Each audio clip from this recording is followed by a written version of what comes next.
This struggle is about taking on the incredibly powerful institutions that control the economic and political life of our nation. We took on a political machine that tried to take away your voice and your vote. They tried to take away your dignity and your destiny.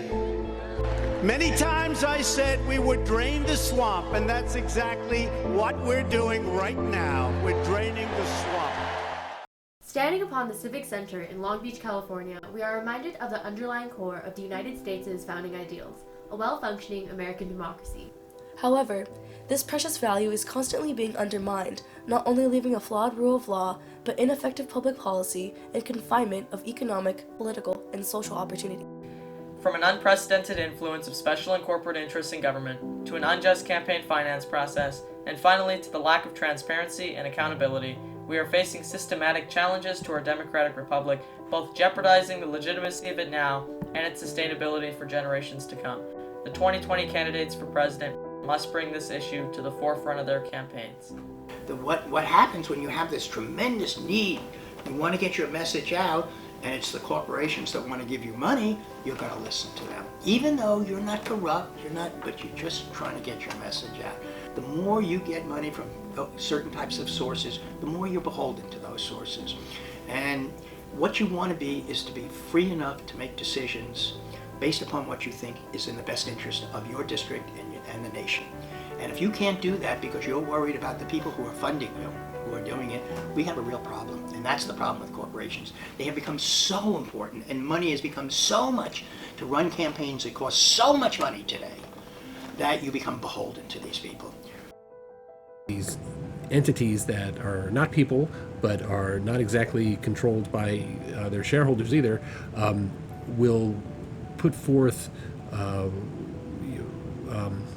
they'll put forth positions that don't necessarily serve people's interests. And at the end of the day, government exists to serve people. What we've seen more is that wealthy individuals, billionaires, will create corporations, LLCs, different kinds of corporations, and they will put a lot of money into those groups, and those groups will spend money. And a lot of times it's not clear exactly where that money's coming from, and that's a problem. Our democracy is not respecting the rights of American citizens. And so, when I think about money, what's happened is, elected officials are actually are acting in their own interest to get reelected. That's why the NRA can say we're not going to have background checks on guns. That's why we pay 10 times more for drugs than Canadians pay, literally.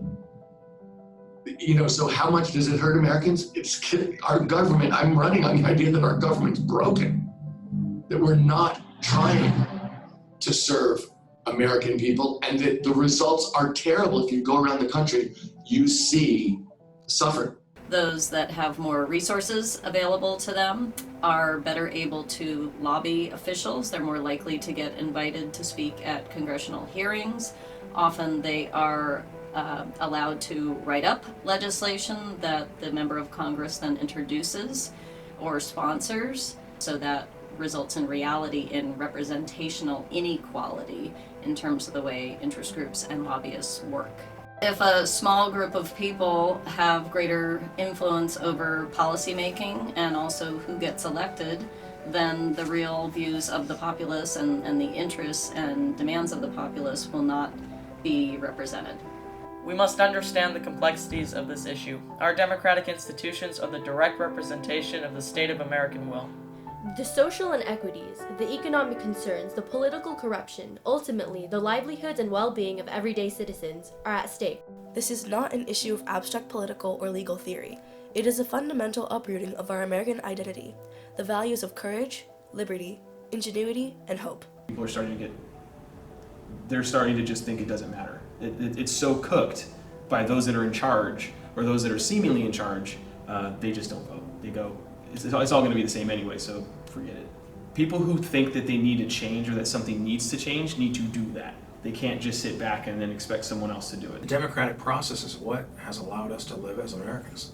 It's reflective of American values. It's our desire to have a strong middle class or a path there too. It's reflective in the clothing we wear, the clothing we buy, the jobs we have, the schools we go to, the relationships we have, and the goals we have as individuals and a nation. I believe that all citizens have a duty to participate in and to protect our precious system of government today more than ever before. The people we all elect to serve us make the laws that govern our daily lives. They spend our tax dollars. They determine many of the rules that determine how our society functions. And the decisions they make touch our lives, your life, every day, and in many, many ways. We carry an inherent responsibility as everyday Americans to be increasingly engaged, active, and mobilized. Corporations, special interest groups, lobbying organizations, and money must have limits. Change is inevitable. Through our individual actions and initiatives, we must work to change the dynamic of our American democracy by the meaningful practice of democracy. The American people's interests must be placed first.